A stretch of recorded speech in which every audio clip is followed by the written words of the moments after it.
The cold storage warehousing sector is vital for the country's supply chain. The pandemic demonstrated the vital importance of having a robust cold storage network.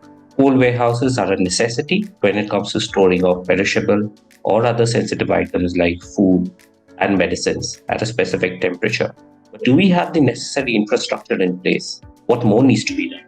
To answer these questions and more, we have with us today Rajat Gupta, founder and CEO of TESSOL. Rajat, good to have you with us. Thank you, and pleasure. So, Please. first question to you, what is the current status of cold storage warehousing in India, and how has it changed after the pandemic? I think before the pandemic, cold storage has always been a gap in the Indian infrastructure. If you look at the amount of commodities that are lost across the supply chain, a lot of that happens due to the lack of cold store. There's also been a lack of urban distribution cold chain in the country, and there's always been a sort of a lackluster demand. And I believe a lot of consumers or end users of cold storage had not taken it as seriously and as important to their businesses. But post the pandemic, with the increased amount of home delivery systems that have come up, and the number of brands that have come up with direct to consumer businesses, figuring out alternate channels of distribution, cold storage and cold distribution has become much more important. And I see that from that difference in conversations with customers in terms of the priority list. Actually, it has become much higher than what it was before. And so, although in absolute terms, the growth in the cold storage industry has always been in double digits, I think post the pandemic, the capacity utilizations have also really gone through the roof. And most of our customers who are cold storage operators have been struggling for space and capacity, and all of them have gone to expansion projects. So I think if you look at macro numbers for 22 and 23, so 21 was again a little lower in terms of addition of capacity, because there were supply chain challenges on the refrigeration side, on the building side, and COVID restrictions were still on and off, right? So but in 22, I think a lot of these projects have come up, and you'll see that with a much higher capacity in the market shortly, when we look at the 22-23 numbers. So I think overall, very positive, unfortunate event, but extremely positive for the supply chain and the cold chain industry. Would you be able to give us a number as to where the entire sector stands, and how do you see that growing? Is there some figures which says that it's supposed to reach this much by this amount? So the numbers are from many different sources, and when you look at numbers, some of them contradict the others, and that's been the unfortunate reality of this market. Because if you look at the agri space, the NCCD has released an estimate of the market size and the number of units that are required basis their supply chains, while you look at somebody like a Red Seer, they'll have a different there's a different focus segment where they'll be looking at the last mile delivery, the processed food supply chain. The frozen food guys have a different number. When we were evaluating the sector, I think the numbers that we were able to deduce, and we also did a small market research assignment with a third party, where we were looking at distribution cold chain potential.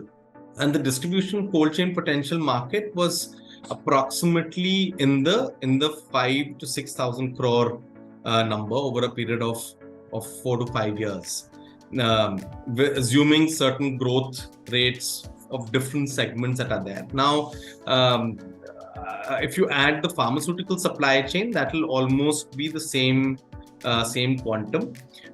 In this whole calculation, we had not considered the amount of cold chain and refrigeration that goes into plants and manufacturing of these products, and some of the cold chains where we thought the adoption will be slower. So, for example, the fruits and vegetables supply chain was not considered in this, especially on the distribution side, because we think that the adoption could be slower than, let's say, a frozen food supply chain or a dairy value added supply chain.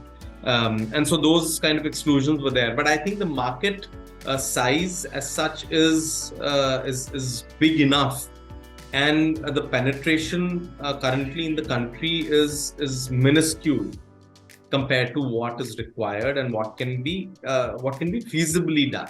Right. The government recently came up with the National Logistics or NLP, and warehousing is an important part of that. Do you think NLP does enough for your sector, and what could be the impact? What would have been done? I think NLP is trying to address problems at a sort of more broader level in the logistics policy. I wouldn't say that there are specific SOPs for the cold chain sector per se, which are sort of distinctly standing out. I think overall structuring of the logistics policy will inherently help the cold chain sector as well. So, for example, you've got the intermodal transportation and logistics, where you would have anything from a road, rail, water, air supply chain to be built. I think that's the kind of policy, that's the kind of push that the cold chain also requires, because cold chain as of now has been restricted to purely trucking. While cold chain is not only trucking, cold chain is essentially moving any commodity in the most optimal way from point A to point B, and that could be, through any means which is giving the best value for the money spent on logistics. So, I think the primary push of the logistics policy to bring down the percentage cost of logistics as a part of the total cost is something which is extremely crucial for cold chains as well.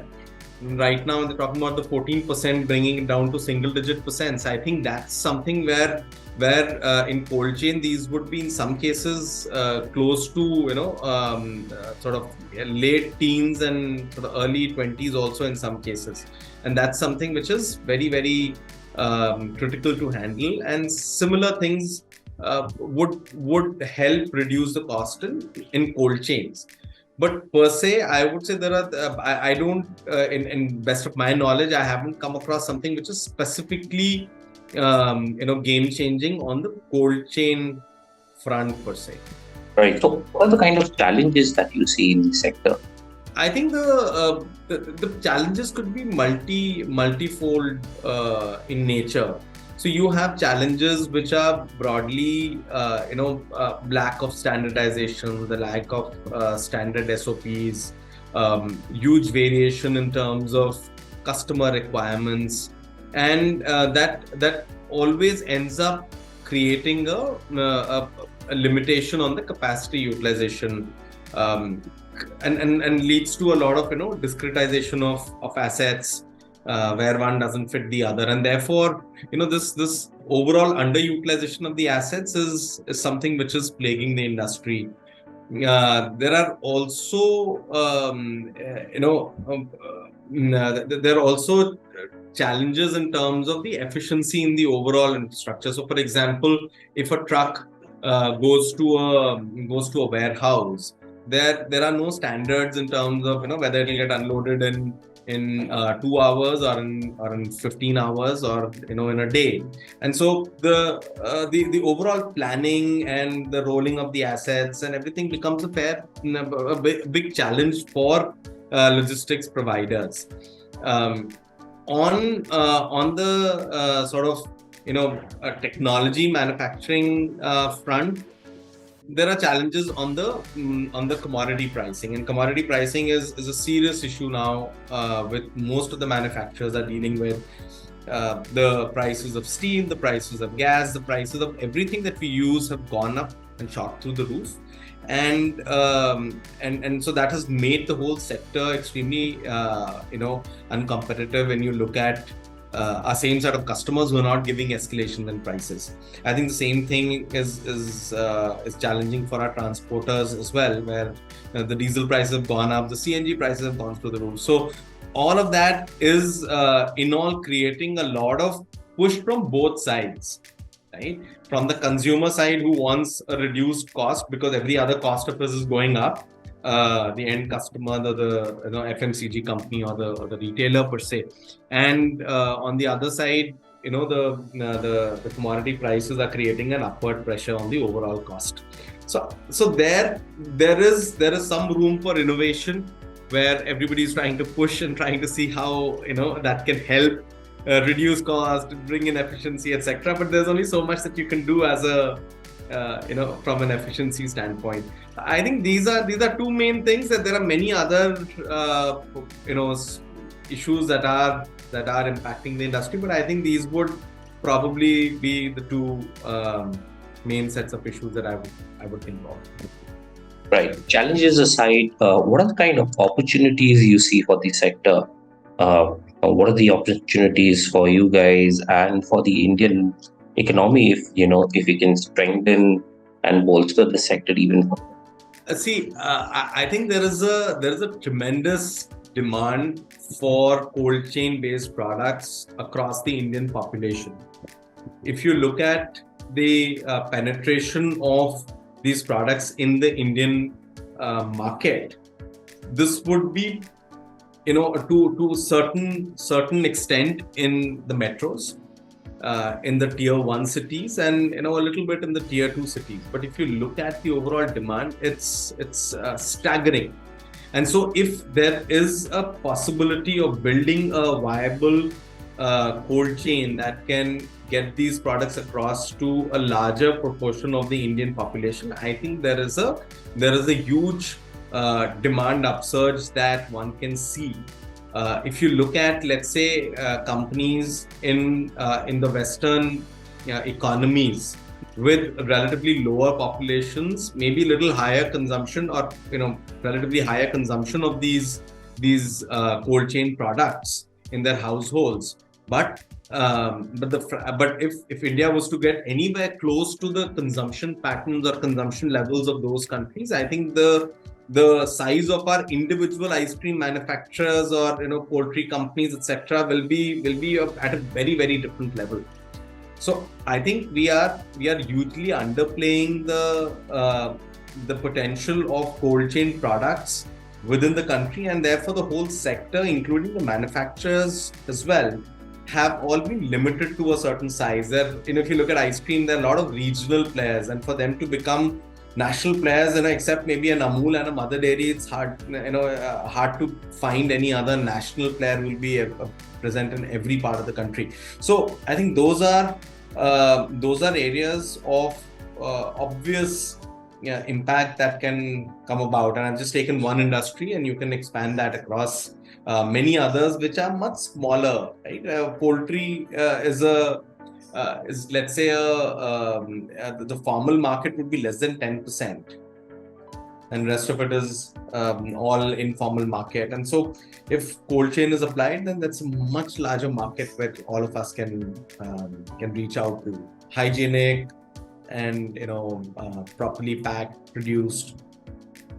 So right. I think lot more to be done. So talking about your company, how has this been in the last 2 years, and how is it panning out this year? The 2 years, so 2021 or let's say 2021 was challenging because of COVID, not from a demand perspective, but from a supply chain, manufacturing, operations perspective. The demands were at a level where we were told, whatever you have, just give us, and anything that we would produce would sell, which we have not seen since the last 8 years of our existence. But 2021-22 has also been very good in terms of the overall growth. I think more than 100% growth we had. We our existing relationships have deepened. There are several new relationships that we've started. We've also taken out new products in the last mile delivery space. We've started doing some work with pharmaceutical customers, and there also we've seen very, very good traction. I think this year also seems to be moving in a similar trend. So good news, we are all busy. We are all very, very rapidly expanding, and we are learning a lot in the whole process with our customers who themselves are pushing boundaries of what can be done as a part of their businesses. And it's a very, very exciting time for us. Right. What are some of the new initiatives that you're taking? So in terms of internal initiatives, we have several things on our charts for our own development plans, which includes creating more integrated solutions. So for example, we have something which is there for the last mile delivery, a certain solution, and then you've got something for the mid mile. We've got trucks, and so as we look at the whole supply chain or the cold chain as an integrated vehicle, there are several gaps that we identified where we think there is no product to ensure that the integration is there from one part of the chain to the other. So those gaps we are trying to fill through product innovations and through some partnerships.